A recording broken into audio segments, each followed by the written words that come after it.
I'm Mark, 28M, and I'm in a complicated situation with my ex-wife Kathy, 27F, and her new husband Jonathan, 32M.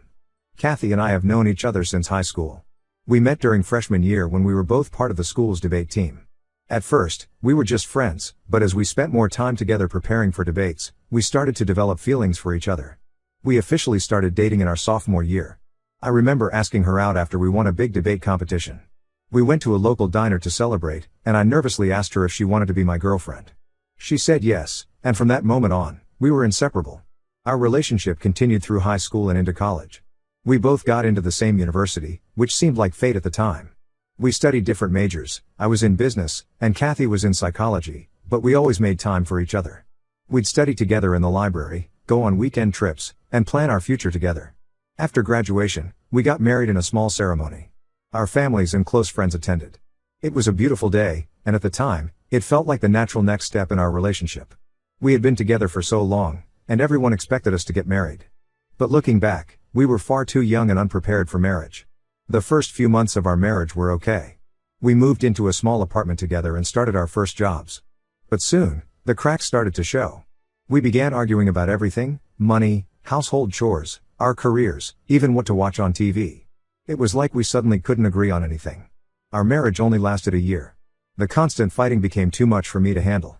I felt like I was losing myself in all the arguments. One night, after a particularly bad fight about something trivial, I think it was about who forgot to buy milk, I told Kathy I wanted a divorce. I expected her to fight back, to try and convince me to stay, but she didn't. She just nodded and said, "If that's what you want." I think her pride stopped her from arguing. But then, during the divorce proceedings, we found out Kathy was pregnant. This changed everything. We both wanted to be parents, and for a moment, I considered staying in the marriage for the baby's sake. But deep down, I knew that wouldn't be fair to any of us. I still felt we shouldn't stay married. Kathy wanted to cancel the divorce and work things out. She argued that we should give our marriage another chance for our child. But I was set on leaving. I suggested shared custody and co-parenting, living close to each other initially for the baby's sake. Kathy wasn't happy about this arrangement. She believed that a child needed both parents in the same home. We had many heated discussions about this, but eventually, she agreed to my terms. Looking back, I realize now that I got married because I thought it was what I was supposed to do, not because I felt ready. Kathy had been talking about marriage since our second year of college. She would point out engagement rings in store windows and talk about her dream wedding. I didn't feel emotionally ready for such a big commitment, but I didn't want to break her heart or risk losing her. So I went through with it, even though deep down, I wanted to make a life of my own before settling down. After a year of marriage, I knew it wasn't working. The person I saw myself becoming in that marriage wasn't someone I liked. I was constantly irritated, always on edge, and I felt like I was losing my identity. When we found out about the baby, I felt even more strongly that we should separate. I didn't think it was right to bring a child into an unhappy marriage. I believed that we could be better parents if we were happy separately rather than miserable together. Kathy thought we should stay together for the baby's sake. She came from a family where her parents had stayed in an unhappy marriage for the kids, and she seemed to think that was the right thing to do. But I had seen how that affected her growing up, and I didn't want that for our child. It was hard, but I eventually convinced Kathy to agree to my terms. We got divorced but stayed in touch for our son. We set up a system where our son spends half the month with each of us. I try to be there for him as much as possible, and so does Kathy. I can't say Kathy and I are friends. She still has a lot of anger towards me, which I understand.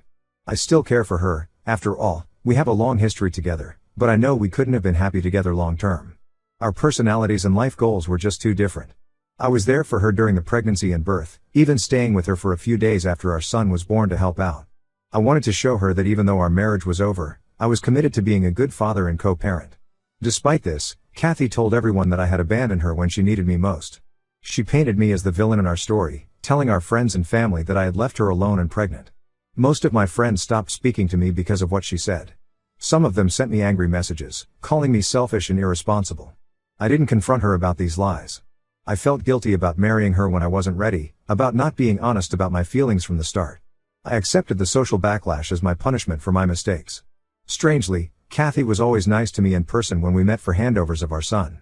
It felt like she might want to get back together, even though she was spreading lies about me to others. It was confusing and frustrating. Sometimes, she would hint at giving our relationship another try, but then I would hear from mutual friends about how she was bad-mouthing me to them. I decided to focus on my work and our son instead of trying to figure out Kathy's mixed signals. I threw myself into my career, working long hours to advance in my company. When I wasn't working, I devoted my time to my son, trying to be the best father I could be despite the complicated situation with his mother. About a year after our divorce, Kathy started dating again. I found out through social media posts and comments from mutual friends. It hurt to see her moving on, even though I knew our relationship was over. But I didn't say anything because I wanted her to be happy. She deserved to find someone who could give her what I couldn't. She made a big deal about her dates on social media, posting pictures and status updates about her newfound happiness. It felt like she was trying to provoke a reaction from me. When I didn't react, she told me directly that she was dating. I told her I was fine with it, which seemed to disappoint her. I think she was hoping I would be jealous or upset. Then, one rainy evening when Kathy came to pick up our son, I invited her to stay until the rain stopped. It was a gesture of politeness, nothing more. But as we waited, we got talking, reminiscing about old times. We remembered the good parts of our relationship, our first date, our college adventures, the day our son was born. One thing led to another, and we ended up sleeping together. The next morning, I woke up feeling confused and guilty. But Kathy was already gone, and she had taken our son with her. She left a message saying it was a mistake and she didn't want to get back together. I was hurt but tried to accept it as a one-time thing, a moment of weakness for both of us. After that incident, I started distancing myself from Kathy even more. I only talked to her about our son, keeping our conversations brief and to the point. She tried to get back on good terms several times, inviting me for coffee or suggesting we take our son out together, but I rejected her attempts. I felt like I needed clear boundaries to avoid any more complicated situations. Then Kathy started dating Jonathan. I knew him as the older brother of a mutual friend from school. He seemed like a good guy, successful, kind, and stable. I was happy for Kathy. It looked like she had found someone who could give her the kind of relationship she wanted. Our interactions decreased even more after that, which was fine with me as I was trying to move on with my own life. I focused on my career and on being a good father to our son. I even started going on a few dates myself, though nothing serious came of them. But a few weeks before Kathy's wedding to Jonathan, she showed up at my apartment late at night. I was surprised to see her there, especially so late. When I opened the door, she was crying. She said she missed me and had made a huge mistake. She confessed that everything she'd done over the past couple of years, the dating, the social media posts, even her relationship with Jonathan, was all to try to get me back. I was shocked by her confession. Part of me was angry that she had manipulated the situation for so long, but another part of me still cared for her. In a moment of weakness, we ended up sleeping together again. The next morning, Kathy was crying again, but for a different reason. She said she loved Jonathan and was just scared about getting married. She begged me to keep what happened between us a secret, saying that sleeping with me had made her realize she really did love Jonathan. I agreed not to tell anyone, feeling used and disappointed. Kathy and Jonathan got married, and I tried to move on. I dated a bit more seriously, even having a relationship that lasted a few months, but it didn't work out. I couldn't shake the feeling that I was still entangled in my past with Kathy. Recently, at our son's birthday party, things took a turn. Kathy invited me to the party, suggesting we have one celebration instead of separate ones like usual. I agreed, thinking it would be good for our son to see us getting along. I showed up after work, a bit late due to heavy traffic. As soon as I arrived, Kathy started making jokes at my expense. She commented on how I was late because I put work over everything else, a clear jab at our divorce. Then she started making fun of my receding hairline, something I've been self-conscious about. Jonathan joined in, suggesting I take time off work to actually live life because I had made some pretty bad life choices. I was shocked by their behavior, especially in front of our son and the other guests at the party. When I asked them to elaborate, they listed reasons they thought I had screwed up my life, including my divorce from Kathy and prioritizing work. They seemed to take pleasure in pointing out what they saw as my failures. I was hurt and angry. I couldn't believe Kathy would say these things, given our history and the secret we shared. And I was disappointed in Jonathan for joining in, especially since I had always tried to be respectful of their relationship despite what had happened. Feeling cornered and upset, I did something I'm not proud of. I wrote a note on my son's birthday present. I still know your secret and I know you don't want anybody else to learn about it, so watch your words around me. Then I left the party, not even saying goodbye to my son. The next morning, Kathy called me crying. She apologized for what she'd said, explaining she was upset because I was late and our son had been asking for me. She begged me not to reveal her secret, saying it would ruin her marriage and hurt our son. But I've realized that I've been letting Kathy manipulate me for too long. Her behavior at the party, followed by her tearful apology, made me see how she's been playing with my emotions for years. I'm considering telling Jonathan the truth about what happened before their wedding. I don't want to live with his secret anymore, and I think Jonathan deserves to know the truth about his wife. So, Reddit, Wibta, if I told my ex-wife's husband the truth about her infidelity? Update 1. It's been 2 weeks since my son's birthday party, and a lot has happened. I've been thinking hard about what to do, replaying events in my mind and considering the potential consequences of my actions. After much deliberation, I made a decision. I told Jonathan the truth. I sent him a detailed message explaining everything that happened between Kathy and me before their wedding. I included the date it happened, the circumstances leading up to it, and Kathy's behavior afterwards. I also included proof of Kathy being at my place that night, a security camera screenshot from my apartment building showing her entering late at night and leaving early in the morning. After sending the message, I blocked both Jonathan and Kathy. I know it might seem cowardly, but I needed some space to process everything. I know I'll have to see Kathy eventually when I pick up our son, but for now, I don't want to deal with either of them. I also told everyone I know to keep Kathy out of our conversations. Some friends and family members have been trying to ask me about what's going on, but I've been deflecting their questions. I did what I had to do, and I'm not going to feel guilty about it. I shared my side of the story and spoke my truth. I'm done with that chapter of my life. As of now, I haven't received any messages or threats. I'm guessing they haven't told people yet, but I'm mentally prepared for when the news does come out. I know it's going to be messy, and I'm likely to lose some friends over this. But I feel like it's a price I have to pay for my peace of mind. I know some people might think I did this out of jealousy or to get Kathy back, but that's not true. I did it to get rid of my own guilt. Maybe it was Kathy's fault for cheating, but it was my mistake too for going along with it. I want to be a good father, and to do that, I need to be a good person first. Living with this secret was eating away at me, affecting my relationships and my self-esteem. The only person I feel sorry for in this situation is Jonathan. He's a nice guy who didn't deserve any of this. But at least now he knows the truth and can make his own decisions. I hope he finds the strength to do what's best for him, whatever that might be. I've been reflecting on my past choices too. I made a mistake marrying Kathy when I wasn't ready. We were both young and immature, and neither of us was prepared for marriage. Having a child together complicated things even more. I wonder how different our lives would have been if we had waited a few years before getting married, or if we had been honest with each other about our doubts. I've also been thinking about how I handled our divorce and co-parenting situation. While I stand by my decision to end our marriage, I wonder if I could have communicated better or been more supportive during the transition. Maybe if I had been more clear about my feelings and boundaries from the start, we could have avoided some of the drama that followed. This whole situation has made me realize that I need to work on myself. I want to be a better person, not just for my son, but for myself too. I'm considering taking some time off work to focus on personal growth and spending more time with my son. I've realized that I've been using work as an escape from my personal problems, and that's not healthy for me or for my relationship with my son. I'm also planning to be more honest in my relationships going forward. Keeping secrets and avoiding confrontation has only led to more problems. It's time for me to face things head on and communicate more openly. This includes being honest with my son, in an age-appropriate way, about what's going on between his mother and me. As for Kathy, I hope she takes this as a wake-up call too. We both made mistakes, and we both need to do better for the sake of our son. I'm not interested in rekindling our relationship, but I do hope we can eventually find a way to co-parent more effectively. Right now, that seems like a distant possibility, but I have to believe that we can get there for our son's sake. For now, I'm focusing on my son and myself. I've arranged for him to stay with me for the next few weeks while things settle down. I want to make sure he feels loved and secure during this turbulent time. We've been doing a lot of fun activities together, playing games, watching movies, going to the park. I'm trying to create a sense of normalcy for him amidst all this chaos. I know there will be fallout from my decision to tell Jonathan the truth. Kathy's family and friends might come after me, and I might lose some more friends. But I feel like a weight has been lifted off my shoulders. For the first time in a long time, I feel like I'm doing the right thing. I'm not sure what the future holds, but I'm ready to face it with a clear conscience. I've learned a lot from this experience, and I'm determined to do better moving forward. I want to be someone my son can look up to, someone who stands by their principles even when it's difficult. I know the road ahead won't be easy. There will be tough conversations, awkward encounters, and probably some heated arguments. But I'm prepared for that. I'm done running from my problems or sweeping them under the rug. It's time to face everything head on.